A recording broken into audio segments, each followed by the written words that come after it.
Chào mừng quý vị đến với bản tin quốc tế của FBNC với những thông tin nổi bật sau đây. Mỹ chi tiền khủng chuẩn bị cho nguy cơ xung đột với Trung Quốc ở Đài Loan và Biển Đông. Cùng lúc đó, Mỹ chung đua nhau phát triển máy bay tiếp nhiên liệu nhằm phục vụ tham vọng gì.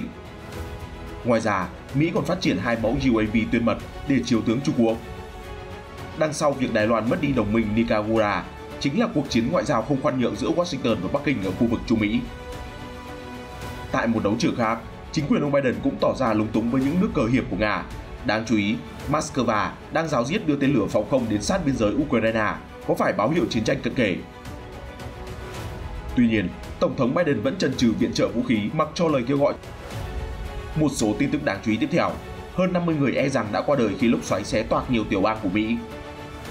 Khung cảnh trận lũ tồi tệ nhất miền Bắc Tây Ban Nha trong 20 năm. Nhật Bản sơ tán người dân khỏi khu vực có 260 trận động đất. Tất cả diễn biến mới nhất trên toàn cầu sẽ có trong bản tin ngay sau đây.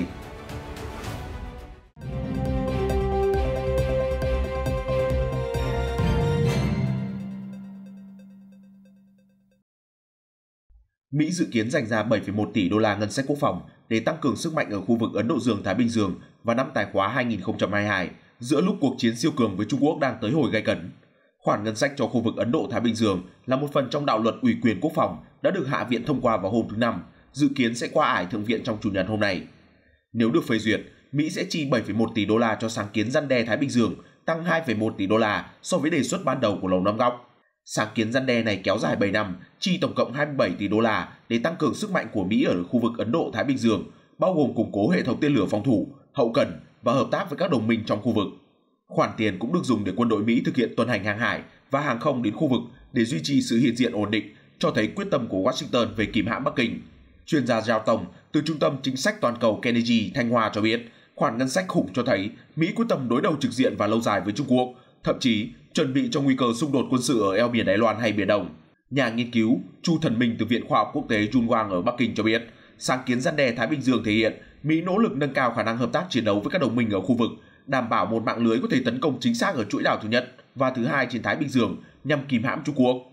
Ông Chu còn nói, Mỹ đổ tiền vào châu Á-Thái Bình Dương cho thấy đang xây dựng nền tảng hậu cần vững mạnh ở khu vực, thậm chí lập kế hoạch dự phòng về tham chiến ở eo biển Đài Loan hay Biển Đông.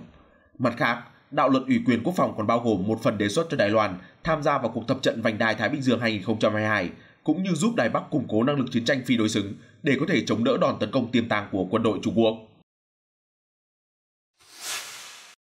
Mỹ và Trung Quốc trong mấy tuần gần đây đang chạy đua thử nghiệm hoặc hoàn thiện máy bay tiếp nhiên liệu trên không để giúp cho các chiến đấu cơ hoạt động xa hơn, lâu hơn, phù hợp tác chiến giữa Thái Bình Dương vô cùng rộng lớn, với hy vọng có thể giành ưu thế áp đảo ở khu vực địa chiến lược này. Về phía Trung Quốc, ngày 28 tháng 11, lần đầu tiên vận tải cơ Y-20 đã thực hiện tiếp dầu cho các máy bay quân sự khác ngay tại vùng nhận dạng phòng không ADIZ của Đài Loan. Máy bay được nhận dầu có thể là oanh tạc cơ H-6 hoặc tiêm kích tàng hình J-20. Như vậy, với sự giúp sức của vận tải cơ Y-20, các máy bay tấn công của Trung Quốc có thể mặc sức lộng hành xung quanh eo biển Đài Loan, Biển Đông hoặc vùng biển xung quanh Nhật Bản, mà không cần bận tâm chuyện quay về căn cứ để bơm thêm nhiên liệu. Về phía Mỹ, đầu tháng 12, Hải quân nước này thông báo máy bay tiếp nhiên liệu mới nhất MQ-25 Stingray đã được triển khai trên tàu sân bay USS George H.W. Bush, đánh dấu lần đầu tiên Mỹ vận hành thử MQ-25 trên hàng không mẫu hạm. Hải quân đã ký hợp đồng 800 triệu đô la Mỹ vào tháng 8 năm 2018 để sở hữu MQ-25 và loại máy bay không người lái này đã bay thử nghiệm vào một năm sau đó.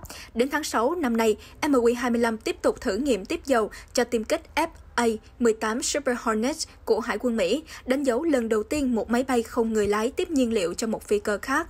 Hải quân Mỹ đang muốn sở hữu 72 chiếc MQ-25, mỗi chiếc có thể mang được 7,5 tấn nhiên liệu, đủ để phục vụ cho khoảng 2 tiêm kích. Các chuyên gia cho rằng MQ-25 sẽ là cánh tay nối dài cho tàu sân bay của Hải quân Mỹ. Hiện giờ MQ-25 chủ yếu tập trung cho nhiệm vụ tiếp liệu. Tuy nhiên, các lãnh đạo hải quân tham vọng có thể giao cho nó nhiều nhiệm vụ hơn, bao gồm trinh sát tình báo và cả oanh kích. Máy bay không người lái MQ-25 có tầm bay hơn 900 km tính từ tàu sân bay. Không quân Mỹ đang trông cậy vào hai hệ thống máy bay không người lái UAV tuyệt mật để chống lại đối thủ không đội trời chung, Trung Quốc, trong bất kỳ cuộc đụng độ nào trong tương lai, theo một quan chức hàng đầu Lầu Năm Góc mới đây tiết lộ. Các cường quốc quân sự trên thế giới đang tập trung phát triển máy bay chiến đấu thế hệ thứ 6, dự kiến sẽ ra mắt vào những năm 2035-2040. Máy bay thế hệ kế tiếp sẽ sở hữu cái được gọi là hệ thống của các hệ thống, giúp phân biệt chúng với các thế hệ máy bay chiến đấu phản lực trước đó. Các chương trình này sẽ bao gồm một nền tảng chiến đấu có người lái, hoạt động với nhiều loại UAV chiến đấu, trong đó nhiều loại sẽ có mức tự động cao. Mỹ hiện đang dẫn đầu cuộc đua này khi xem xét lợi thế công nghệ. Việc kết quả của chương trình trên sẽ ảnh hưởng đến các kịch bản không quân trong tương lai cũng là điều dễ hiểu. Trong một tuyên bố gần đây, Bộ trưởng Không quân Frank Kendall nói với tờ Politico rằng Không quân Mỹ sẽ tìm kiếm nguồn vốn để phát triển một cặp UAV đủ mạnh để tham gia cùng máy bay chiến đấu vào Antarctica. Theo đó, 2 mẫu UAV tối mật sẽ được thiết kế để bay cùng với những máy bay chiến đấu như F-22 hoặc F-35. Mặt khác, 2 mẫu UAV trên còn có thể vận hành cùng với máy bay ném bom như B-21. Dự án sẽ được gửi đến Quốc hội vào đầu năm 2022, thế nhưng nội dung chi tiết sẽ không được tiết lộ. Sự tồn tại của 2 UAV tối mật cho thấy Mỹ đang dựa vào vũ khí tự động để mang lại lợi thế trong cuộc cạnh tranh quân sự khốc liệt với Trung Quốc. Một trong những lựa chọn khả thi nhất cho Mỹ là cam kết thực hiện chương trình Loyal Wingman, nghĩa là một UAV sử dụng trí tuệ nhân tạo AI để hoạt động phối hợp với máy bay có người lái và thực thi những nhiệm vụ vốn rất nguy hiểm cho phi công. Theo chuyên gia hàng không Richard Apolavia tiết lộ, UAV mới của Mỹ sẽ hoạt động song song với máy bay chiến đấu, cho thấy Mỹ có khả năng sẽ áp dụng ý tưởng Loyal Wingman. Một khả năng khác, các dự án UAV mới sẽ cùng tồn tại với máy bay chiếm ưu thế trên không thế hệ kế tiếp và máy bay ném bom B-21, cả hai đều được xem là tối mật. Một yếu tố cũng cần tính đến là Mỹ có thể hợp tác với Úc và Anh, hai nước đều đang khám phá các sáng kiến tương tự. Được biết, Boeing đang đi đầu sáng kiến này tại Úc, trong khi Northrop Grumman được chọn để dẫn đầu dự án như vậy tại Anh. Đài CNN hôm 10 tháng 12 đưa tin, cơ quan tình báo trung ương Mỹ CIA đang cải tổ cách thức hoạt động và mạng lưới điệp viên nhằm chuyển trọng tâm từ nhiệm vụ chống khủng bố sang thu thập thông tin tình báo về Nga và Trung Quốc. Cụ thể, CNN dẫn lời nhiều nguồn thạo tin cho biết, cuộc cải tổ sẽ thay đổi cách thức đào tạo, điều động điệp viên, giúp nhân viên CIA tập trung vào từng khu vực địa lý, nắm quyền kiểm soát hơn. Động thái này là một trong những biến chuyển mà CIA thực hiện để tăng cường khả năng do thám và phân tích, đặc biệt nhắm vào Trung Quốc. Tuy nhiên, hành động của các nhóm tội phạm cực đoan cũng không lọt khỏi sự giám sát của tổ chức. Phát biểu tại hội nghị thượng đỉnh Hội đồng CEO do Wall Street Journal tổ chức, Giám đốc CIA Bill Burns liệt kê Trung Quốc, Nga, Iran và những thách thức từ các tổ chức cực đoan là những thách thức Mỹ không bao giờ bỏ qua. CNN lưu ý, trong 2 thập kỷ qua, CIA đã bỏ qua sự thâm nhập toàn cầu của Trung Quốc ở các khu vực giàu tài nguyên như Tây Phi, trong khi tập trung vào các mục tiêu gây chú ý hơn. Cơ quan này cũng cần tuyển thêm người nói tiếng quan thoại và các chuyên gia khu vực. Trước đó vào tháng 10 vừa qua, CIA thông báo thành lập đơn vị cấp cao chuyên trách về Trung Quốc. CIA cho biết, đơn vị mới mang tên Trung tâm Đặc nhiệm Trung Quốc CMC nhằm giải quyết các thách thức toàn cầu đến từ đất nước tỷ dân. Trước đây, CIA chưa từng có đơn vị cấp cao nào tập trung riêng vào Trung Quốc, kể cả dưới thời của cựu Tổng thống Donald Trump. Đất nước Trung Mỹ Nicaragua vào hôm thứ Sáu đã đột ngột bỏ rơi Đài Loan, quay sang thiết lập quan hệ ngoại giao chính thức với Trung Quốc. Điều đó không chỉ tạo ra cú sốc cho Đài Bắc, mà còn phản ánh cuộc chiến ngoại giao căng thẳng hơn giữa Washington và Bắc Kinh ở Trung Mỹ, nơi mà Hoa Kỳ luôn coi là sân sau của mình.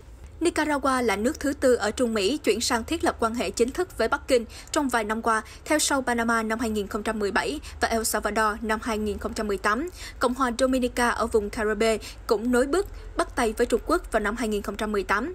Honduras có thể là cái tên tiếp theo khi Tổng thống tân cử Xiomara Castro bày tỏ bà đã sẵn sàng công nhận chính sách một Trung Quốc và gạt bỏ đồng minh truyền thống Đài Loan. Tranh giành sự ủng hộ ở Honduras sẽ là cuộc chiến ngoại giao tiếp theo giữa Trung Quốc với Mỹ và Đài Loan. Lee Dae-yong, giáo sư ngành quan hệ quốc tế tại Đại học Đạm Giam ở Đài Bắc, cho rằng Mỹ đang chứng kiến sự cạnh tranh khốc liệt của Trung Quốc ngay tại khu vực sân sau của mình. Giáo sư Lee nói rằng, Bắc Kinh chỉ trong vài năm đã chiêu mộ được 4 đồng minh của Đài Loan ở Mỹ Latin. Điều đó giúp Trung Quốc tăng cường sức ảnh hưởng ở khu vực vốn chịu sự chi phối của Mỹ. Trên thực tế, Mỹ từ lâu lo ngại về quyền lực trỗi dậy của Trung Quốc ở Mỹ Latin. Ngay khi El Salvador thiết lập quan hệ với Trung Quốc, quan chức Mỹ đã cảnh cáo Bắc Kinh muốn biến cảng thương mại La Union ở miền miền đông nước này thành căn cứ quân sự. Mới đây, khi Nicaragua xác lập quan hệ với Trung Quốc, Bộ Ngoại giao Mỹ cũng áp đặt trừng phạt đối với Néstor Morcandalo, cố vấn an ninh quốc gia cho Tổng thống Nicaragua Daniel Ortega, cáo buộc ông gian lận thuế và hải quan để bỏ túi riêng cho các quan chức chính phủ. Wang Xiangmin, chuyên gia về Đài Loan tại Đại học Sư phạm Mân Nam ở tỉnh Phúc Kiến, Trung Quốc cho rằng các lệnh trừng phạt là một phần lý do Nicaragua quay lưng với Mỹ Đài để bắt tay với Trung Quốc. Trung Quốc có thể chống lưng cho Nicaragua trở thành thành viên thường trực Hội đồng Bảo an Liên Hợp Quốc và cũng có thể giúp đỡ kinh tế nước này. Đây là các công cụ để Bắc Kinh tranh giành mối quan hệ ở Trung Mỹ, theo ông Wang cho biết. Tuy nhiên, chuyên gia cho rằng các nước khác ở Trung Mỹ cũng không dễ đi theo con đường của Nicaragua vì sức ảnh hưởng của Washington vẫn bao trùm khu vực. Trung Quốc hiện là đối tác thương mại lớn thứ 3 của Nicaragua năm 2020, xếp sau Mỹ và Mexico. Sắp tới, đất nước này có thể nhận được vốn đầu tư nhiều hơn từ Bắc Kinh và ít hơn từ Washington. Không ai trong số các bên Mỹ, Trung, Đài thừa nhận họ thực hiện ngoại giao đồng đô la ở Mỹ Latin. Tuy nhiên, trên thực tế, cuộc tranh giành quyền lực đang ngày càng khốc liệt hơn ở khu vực mà người dân nghèo còn chiếm tỷ lệ lớn. Trung Quốc gọi dân chủ của Mỹ là vũ khí hủy diệt hàng loạt sau khi Hội nghị Thượng đỉnh vì Dân chủ do Mỹ tổ chức vừa khép lại. Sự kiện quy tụ hơn 100 đại diện các nước tham dự, tập trung 3 chủ đề chống chủ nghĩa độc tài, chống tham nhũng và thúc đẩy nhân quyền. Dân chủ từ lâu đã trở thành một loại vũ khí hủy diệt hàng loạt được Mỹ sử dụng nhằm can thiệp vào công việc nội bộ các quốc gia khác, một phát ngôn viên Bộ Ngoại giao cho biết hôm thứ Bảy, ngày 11 tháng 12, đồng thời cáo buộc Washington kích động cách mạng màu phát triển ở các nước. Bộ Ngoại giao Trung Quốc còn tố cáo Hội nghị Thượng đỉnh của Mỹ đã khoét sâu chia rẽ, gây đối đầu và vũ khí hóa cái gọi là nền dân chủ. Do đó, Bắc Kinh thề sẽ chống lại mọi hình thức của dân chủ giả hiệu. Tờ Japan Times dẫn lời quan chức Trung Quốc cho biết, trước hội nghị trên, Bắc Kinh đã tăng cường tuyên truyền chỉ trích nền dân chủ của Mỹ là tham nhũng và thất bại. Thay vào đó, Trung Quốc quảng bá nền dân chủ của riêng mình trong một sách trắng phát hành vào tuần trước, trong đó củng cố sức mạnh tối cao của Chủ tịch Tập Cận Bình. Theo Japan Times, trong khi Mỹ liên tục phủ nhận diễn ra một cuộc chiến tranh lạnh khác với Trung Quốc, mối bất hòa giữa hai nền kinh tế lớn nhất thế giới liên tục bị khoét sâu những năm qua, liên quan hàng loạt vấn đề từ thương mại đến Đài Loan. Vào hôm 10 tháng 12 vừa qua, Bộ Tài chính Mỹ đã trừng phạt 2 quan chức cấp cao Trung Quốc vì vi phạm nhân quyền ở Tân Cương. Mỹ cũng liệt công ty giám sát AI của Trung Quốc, SenseTime vào danh sách đen vì công nghệ nhận dạng khuôn mặt nhắm vào người thiểu số Duy Ngô Nhĩ.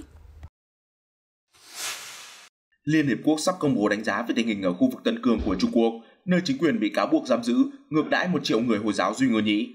Cụ thể, người phát ngôn nhân quyền của Liên Hiệp Quốc, ông Robert Covey, hôm 10 tháng 12 cho biết, báo cáo đã được hoàn thiện và sẽ được dự kiến công bố trong những tuần tới.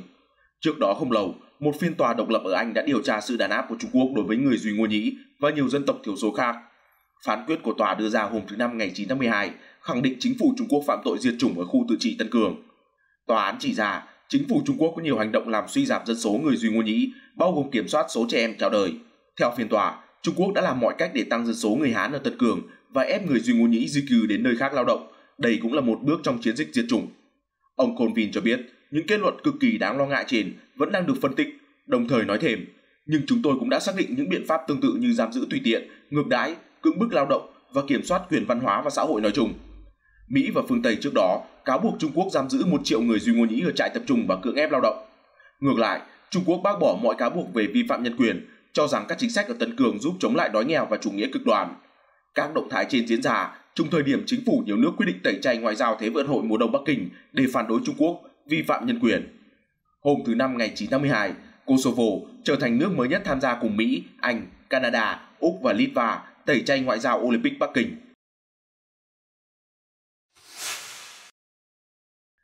Theo trang tin quân sự The Drive, Nga liên tục chuyển thêm khí tài hạng nặng đến gần biên giới Ukraine, trong đó bao gồm các hệ thống tên lửa đất đối không tầm trung. Ngoài ra, hệ thống phòng không Bắc M1 và các thiết bị liên quan cũng ngày càng xuất hiện dày đặc hơn, cùng với đó là xe tăng và pháo hình. Tất cả dấy lên lo ngại Nga sẽ xâm chiếm lãnh thổ Ukraine. Tham mưu trưởng Quốc phòng Anh Tony Radakin cảnh báo rằng nếu Nga thật sự tấn công Ukraine, cuộc chiến sẽ bùng nổ trên quy mô lớn chưa từng thấy ở châu Âu kể từ đệ nhị thế chiến. Trước đó, tình báo phương Tây đã theo dõi Nga tăng cường tập kết lựu pháo, xe thiết giáp hạng nặng, thậm chí là tên lửa tầm xa ở sát biên giới Ukraine. Chúng có thể dùng để tấn công, tuy nhiên cần phải được bảo vệ bao trùm bởi hệ thống Bắc M1 có tính cơ động cao cùng với nhiều hệ thống phòng không khác. Bên cạnh khí tài, Nga còn được cho là củng cố nền tảng hậu cần và hỗ trợ y tế gần biên giới, những điều cần thiết để chuẩn bị cho tác chiến lâu dài. Giới chức Ukraine báo cáo hiện có khoảng 100.000 lính Nga áp sát vùng biên giới. Song song đó, tờ Washington Post dẫn nguồn tin tình báo Mỹ cho rằng Moscow có thể tấn công quy mô lớn, huy động ít nhất 175.000 bộ binh vào đầu năm 2022. Chính quyền Tổng thống Mỹ Joe Biden đã chuẩn bị số tiền 200 triệu đô la Mỹ để hỗ trợ thêm về mặt quân sự cho Ukraine. Tuy nhiên, khoản viện trợ này bị trì hoãn bất chấp sự hối thúc từ Kiev và các nhà lập pháp Mỹ. Theo đài NBC dẫn 3 nguồn thạo tin cho biết, theo nguồn tin nội bộ, Mỹ để ngỏ nhiều khả năng giúp đỡ Ukraine, bao gồm chi số tiền khổng lồ về vũ khí nếu Nga tiếp tục gây căng thẳng leo thang. Vào đầu tuần này, Cố vấn An ninh Quốc gia Mỹ Jake Sullivan nói với báo chí, Tổng thống Joe Biden đã cảnh báo người đồng cấp Nga Vladimir Putin nếu Nga xâm lược thì Mỹ sẽ trừng phạt kinh tế tàn khốc Moscow và gửi thêm binh sĩ khí tài hỗ trợ Ukraine. Theo nguồn tin thân cận, ông Sullivan đã hé lộ một kế hoạch còn to lớn hơn gói hỗ trợ vũ khí 200 triệu đô la Mỹ hiện nay. Việc chính quyền ông Biden trì hoãn giao khí tài cho Ukraine là nhằm kéo dài thời gian cho nỗ lực ngoại giao làm giảm căng thẳng. Khoản tiền 200 triệu đô la Mỹ ấy đã nằm trong ngân bàn Tổng thống được 3 hay 4 tuần nay rồi, trích lời một trong 3 nguồn tin nói với đài NBC. Mặc dù không rõ 200 triệu đô la Mỹ đó chi cho những gì, nhưng Ukraine đã đề nghị Mỹ cung cấp hệ thống phòng không, tên lửa diệt hạm, thêm nhiều tên lửa chống tăng Javelin, hệ thống radar, đạn dược và thiết bị y tế. Một nhóm 22 nhà lập pháp từ lưỡng đảng ở Hạ viện vào hôm thứ Tư đã gửi thư lên Tổng thống Biden yêu cầu đẩy nhanh viện trợ cho Ukraine. Lá thư có đoạn viết, để tối ưu hóa năng lực răn đe Nga, điều quan trọng là chúng ta ít nhất phải viện trợ quân sự ngay lập tức cho Ukraine, bao gồm tên lửa Stinger, tên lửa Javelin, tên lửa diệt hạm, máy bay không người lái. Chính phủ Ukraine phải được trang bị công cụ cần thiết để bảo vệ chính họ và khu vực khỏi cuộc xâm lăng của Nga. Trong khi đó, Ngoại trưởng Ukraine Dmytro Kuleba hôm thứ Sáu cũng khẳng định điều quan trọng là Washington phải tăng cường giúp sức quân sự cho Kiev. Ngoại trưởng nói, chúng tôi có lực lượng vũ trang đủ mạnh mẽ ở Ukraine. Chúng tôi cũng không mong phương Tây sẽ gửi quân chi viện. Tuy nhiên, chúng tôi cần có vũ khí để bảo vệ chính mình. Mọi thứ từ đạn dược đến thiết bị y tế đều rất cần thiết, nhưng quan trọng nhất là hệ thống phòng không và tên lửa. Ông Kuleba nói, chỉ có thái độ kiên quyết từ Mỹ và NATO mới đủ sức kiềm chế Nga. Ngoại trưởng bày tỏ, bấy lâu nay phương Tây vẫn xem nhẹ tham vọng của Tổng thống Putin và phản ứng một cách trì trệ, thiếu quyết đoán, vô cùng yếu đuối. Đã đến lúc phải đối đầu với phía Nga bằng sức mạnh. Thống đốc bang Kentucky Andy Beshear cho biết hơn 50 người e rằng đã tử vong sau khi lốc xoáy càn quét địa phương này và nhiều bang khác vào đêm thứ Sáu rạng sáng thứ Bảy. Sáng ngày 11 tháng 12, Thống đốc bang Beshear cho biết thảm kịch thật tàn khốc, ông đã ban hành tình trạng khẩn cấp và nhờ sự giúp đỡ của 181 vệ binh quốc gia. Thống đốc nói thêm, chúng tôi e rằng số người thiệt mạng là hơn 50 cư dân Kentucky, có thể con số tử vong sẽ lên tới 70 hay 100 người, nhưng chúng ta sẽ vượt qua thảm kịch này. Chúng ta sẽ xây dựng lại bằng sự bền bỉ và kiên cường. Lãnh đạo bang Kentucky cho biết 4 trận lốc xoáy đã càn quét khiến cho gần 60.000 người dân mất điện. Tại thành phố Mayfield, một nhà máy sản xuất nến bị sập mái vòm, gây ra thương vong lớn. Theo đài NBC, ít nhất 4 tiểu bang Mỹ đã ban hành cảnh báo lốc xoáy vào hôm thứ Sáu, nhưng không ngờ hậu quả lại thảm khốc như vậy. Hiện có 180.000 hộ gia đình ở 5 bang bị cúp điện, tính đến sáng sớm thứ Bảy theo giờ địa phương. Hình ảnh từ trên cao cho thấy thiệt hại nặng nề của nhà kho tập đoàn Amazon sau khi một phần mái che sập xuống do lốc xoáy và bão càn quét vào ngày 10 tháng 12. Cụ thể, nhà kho ở miền nam bang Illinois bị phá hủy vào khoảng 8 giờ rưỡi tối. Đến sáng thứ Bảy, cảnh sát và lính cứu hỏa địa phương đang tiến hành tìm kiếm cứu nạn. Giới chức cho biết nhiều người mắc kẹt trong sự cố thương vong lớn. Một phát ngôn viên của Amazon cho biết hãng đang đánh giá tình huống và mức độ thiệt hại ở nhà máy. Trong khi đó, khu vực Basque và Navarre miền Bắc Tây Ban Nha tiếp tục ngập lũ lênh láng.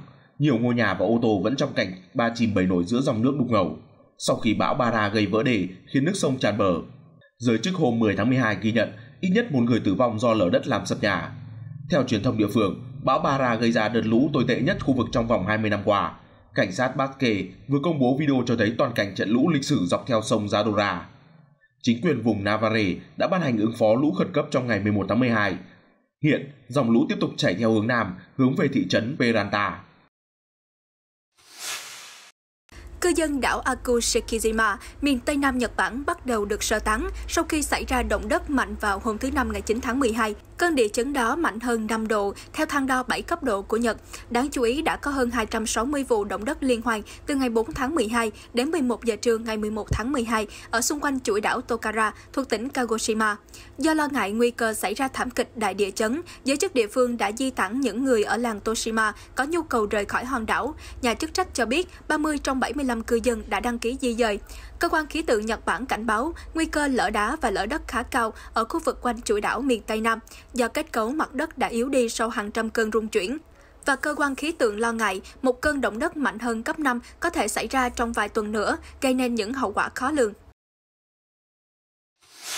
Sau vụ lật xe tải ở Mexico khiến 55 người di cư thiệt mạng, quan chức Mexico và Guatemala đã họp nhóm vào ngày 10 tháng 12 cho rằng mạng lưới buôn người xuyên quốc gia chính là nguyên nhân gốc rễ của thảm kịch. Ngoại trưởng Mexico Marcelo Ebrard cho biết, khu vực quyết tâm thành lập nhóm hành động để chống lại nạn buôn người từ Trung Mỹ đến Mexico và Hoa Kỳ. Nhóm hành động này chịu trách nhiệm điều tra, xác định và khởi tố những kẻ cầm đầu đường dây vận chuyển trái phép người di cư, gây ra thảm họa nhân đạo. Cũng trong cuộc họp, Ngoại trưởng Guatemala Pedro Porro kêu gọi Washington hỗ trợ nhiều hơn để xóa đói giảm nghèo tại Trung Mỹ, từ đó kiểm soát làn sóng di cư. Đồng thời, cần có sự trừng phạt nghiêm khắc hơn với tội phạm buôn người. Mỗi tháng, có hàng nghìn người di cư chạy trốn khỏi đói nghèo và bạo lực từ Trung Mỹ, dấn thân vào hành trình vạn dặm đến xứ sở cờ hòa. Họ dễ trở thành đối tượng bị những kẻ buôn người dụ dỗ, chen chúc vào các thùng xe tải đông nghẹt với điều kiện cực kỳ nguy hiểm. Giới chức y tế Mỹ cho biết, số ca nhiễm COVID-19 trung bình tuần này đã hơn mức 118.000 trường hợp mỗi ngày, với khoảng 7.400 người nhập viện. Số ca trung bình tuần này tăng hơn 37% so với 7 ngày trước đó. Tình trạng đáng báo động về COVID-19 khiến bang New York bắt buộc đeo khẩu trang ở hầu hết mọi địa điểm công cộng. Thống đốc bang New York, Kathy Hochul, đã ban hành quy định này vào thứ Sáu, có hiệu lực từ thứ Hai đến ít nhất ngày 15 tháng 1. Bà Hochul cho biết, biện pháp hạn chế là nhằm bảo vệ sức khỏe người dân New York và nền kinh tế tiểu bang giữa lúc kỳ nghỉ lễ cuối năm đã đến gần. Mặt khác, Trung tâm Kiểm soát và Phòng ngừa Bệnh tật Hoa Kỳ CDC chưa báo cáo ca tử vong nào liên quan tới Omicron, biến chủng đã lây lan tới 25 tiểu bang. CDC cho hay, trong số 43 ca mắc biến thể mới, chỉ có một người nhập viện. CDC khuyến cáo mọi người nhanh chóng tiêm liều bổ sung vì nghiên cứu ban đầu chứng minh liều vaccine thứ 3 có thể chống lại mạnh mẽ sự xâm nhập của Omicron. Reuters đưa tin tặc đã tấn công website của Bộ Y tế Brazil vào hôm thứ Sáu ngày 10 tháng 12, đánh sập một số hệ thống, trong đó có hệ thống chứa thông tin chương trình tiêm chủng quốc gia. Hậu quả, chính phủ Brazil phải hoãn lại một tuần để tiến hành yêu cầu đổi mới đối với du khách nhập cảnh vào nước này. Hiện, cảnh sát đã vào cuộc điều tra vụ tấn công. Được biết, nhóm tin tặc còn đăng trên website nói rằng đã sao chép và xóa mọi dữ liệu nội bộ. Chúng còn đăng kèm email và thông tin liên hệ Telegram với lời nhắn muốn lấy dữ liệu, hãy liên lạc với chúng tôi. Bộ trưởng Bộ Y tế Marcelo Queiroga nói với các phóng viên rằng sẽ không có dữ liệu nào bị mất, đồng thời cho biết Bộ nắm giữ tất cả các thông tin đã bị nhóm tin tặc gỡ xuống. Theo biện pháp mới nhất được Bộ Y tế thông báo vào hôm thứ Ba, chính phủ nước này sẽ yêu cầu cách ly 5 ngày đối với những du khách chưa tiêm chủng vaccine. Yêu cầu dự kiến có hiệu lực vào cuối tuần này, tuy nhiên hiện đã bị hoãn lại một tuần do vụ tấn công trên. Thống kê cho thấy dịch COVID-19 đã cướp đi sinh mạng của hơn 616.000 người ở Brazil. Nước này hiện có số người tử vong cao thứ hai thế giới chỉ sau Hoa Kỳ. Thông tin vừa rồi đã khép lại bản tin quốc tế hôm nay. Cảm ơn quý khán giả đã theo dõi. FBNC sẽ tiếp tục cập nhật những thông tin mới và nóng nhất xoay quanh các diễn biến xảy ra trên toàn cầu. Hãy bấm theo dõi FBNC ngày hôm nay để luôn đồng hành cùng chúng tôi trong các bản tin tiếp theo. Xin chào và hẹn gặp lại.